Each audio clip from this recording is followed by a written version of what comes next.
السلام عليكم، يا رب جميعًا تكونوا بخير وبصحة دايمًا، وحشتوني الكام يوم اللي فاتوا دول، وإن شاء الله رجعت لكم النهارده بفيديو جديد جميل وخفيف جدًا، جدًا. عملت معاكم النهارده كيكة البرتقان، عملتها بصوص مختلف وبسيط جدًا، مكوناتها كلها موجودة في البيت، مش هنحتاج نجيب أي حاجة من برّه. بس قبل ما نبتدي لو عجبكم الفيديو لايك وشير، ولو أول مرة تشوفوني اشتركوا في القناة. يلا بينا نبدأ ونقول بسم الله. أول حاجة معانا النهاردة هنتكلم فيها هي القالب، أي قالب عندك هتستخدميه. أنا بحب جدا أستخدم السمنة أحطها كقاعدة فيها. في التوقيت ده أنا بفتح الفرن وبعد كده ببتدي أشوف المكونات بتاعتي. المكونات بتاعتي هنا معايا 4 حبات من البرتقال، عصرتهم كويس جدا بدون إضافة ولا نقطة مية، وعصرتهم حلو قوي من غير أي حاجة، يعني يتعصروا ما يكونش فيهم أي حاجة. وعندنا كمان 4 حبات من البيض.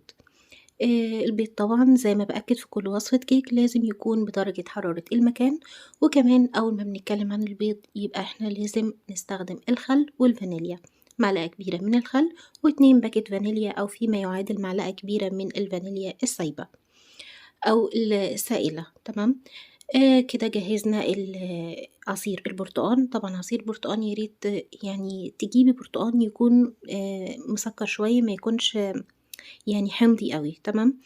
كمية البرتقان اللي أنا استخدمته العصير 300 مللي من عصير البرتقان. نتكلم دلوقتي عن الدقيق. طبعًا الدقيق أنا بانخله، فأنا جايبة لكم المنخل عشان تشوفوه أهو، واستخدمت 2.5 كوبايات من الدقيق المنخول. في الوصفة دي مرة أستخدم زبادي ومرة لأ، حسب المتاح يعني عندي أو حسب أنا عايزاها تكون طعمها يكون إزاي. حطيت على الدقيق 3 معالق صغيرة من البيكنج باودر، عليهم رشة ملح صغيرة، ده أساسي في أي كيك عندنا. كمان الكوباية اللي أنا عايرت بيها الدقيق هي نفسها الكوباية اللي أنا عايرت بيها السكر، هاستخدم كمان كوباية من السكر، ممكن تضيفي نُص كوباية كمان، بس أنا مش حابة السكر يكون over أوي. هابتدي دلوقتي أجهّز المكونات الجافة السائلة بتاعتي، عبارة عن العصير برتقان، هاحط عليه السكر، هاحط عليه تِلت كوباية من الزيت النباتي. وبعد كده طبعًا أنا حاطة على البيض، حاطة عليه معلقة خل، وكمان حاطة عليه الفانيليا، وكمان بَشر البرتقان. بَشر البرتقان ده بيعلّي تيست البرتقان جدًا، وكيكة البرتقان بيخلّيها فعلًا يعني هشة وجميلة جدًا، والبشر بتاعها أنتِ مش بتحسّي بيه، بالعكس لمّا بتاكليها بتحسّي إن هي ريحتها وطعمها برتقان جامد جدًا. أبتدي طبعًا المكونات كلّها السائلة ضفتها، هابتدي بقى طبعًا بالمضرب اليدوي أو في الخلاط أو بالمضرب الكهربائي أيًا كان الحاجة المتاحة عندِك. الدقيق طبعًا إحنا كنا حاطين عليه 3 معالق صغيرة من البيكنج باودر، ومعلقة أو رشة صغيرة من الملح. أبتدي أنزل بالدقيق اللي هُم الكوبايتين ونُص من الدقيق، هانزل بيهم بالتدريج على المواد السائلة، وابتدي أخفق بالراحة بالويسك العادي اللي هو بتاع العادي، مش مضرب كهربا ولا أي حاجة. الوصفة دي مرنة جدًا، يعني تقدري تستخدمي المتاح عندِك، مضرب كهربا موجود أوكي ماشي، بالويسك العادي تمام ما فيش أي مشكلة.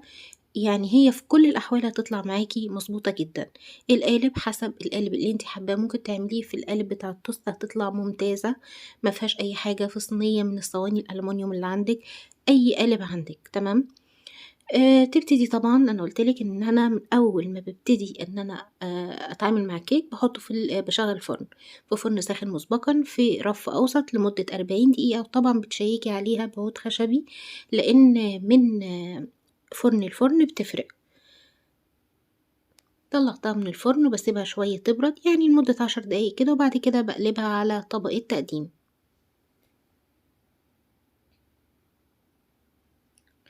زي ما أنتم شايفينها كده، خلاص هابتدي بقى أسيبها 10 دقايق كمان، وابتدي أشوف الصوص بتاعنا أنا هاعمل فيه إيه.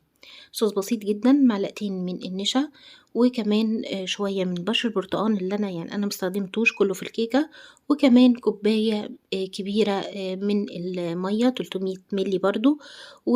أنا باورّي لكم الكوباية اللي أنا عايرت بيها سواء الدقيق أو سواء العصير البرتقان أو أي حاجة. طيب عندنا دلوقتي عصير برتقان مش موجود، ممكن نستخدم التانج أو فروتي، أي حاجة بنكهة البرتقان هتعزّز الطعم، وكمان الفروتي أو التانج أو الحاجات اللي هي دي بتخلّي لون الكيكة بتاعة البرتقان أورنج أوي، يعني فعلًا كده أنتِ بتاكلي كيكة برتقان طعمها وريحتها بتكون واضحة جدًا.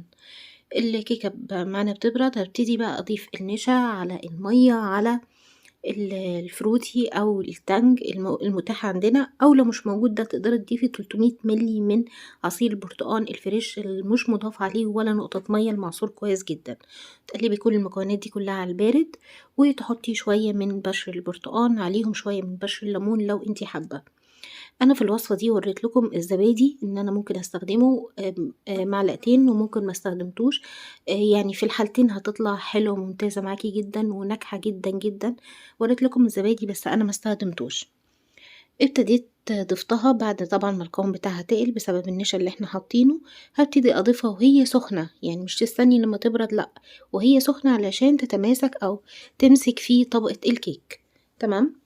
وتبتدي بعد كده دي خطوة اختيارية لإن أنا طبعًا ما حطيتش في الفروتي أي سكر، لكن لو أنتِ مستخدمة عصير برتقان هتحطي 3 معالق من السكر. تبتدي ترشي من السكر البودر، مش عايزة براحتك ما فيش أي مشكلة، والتزيين ده على حسب ذوقِك. أنا زيّنت هنا بشرايح من الليمون.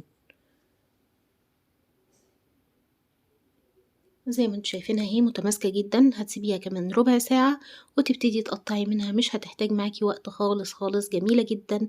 مكوناتها كلها في البيت، طبعًا أنا قُلت لكم إن أنا استخدمت 4 حبّات بيض بدرجة حرارة المكان، لو كنت ما قُلتهاش أنا بأكدها أهو. وزي ما أنتم شايفينها حلوة وجرّبوها، أنا عارفة إن أنا عملتها معاكم قبل كده في القناة، بس بطريقة مختلفة. كيكة البرتقال ليها نُسَخ كتيرة جدًا وكلها بتطلع حلوة، وإن شاء الله هنحاول نعمل معظمها في القناة.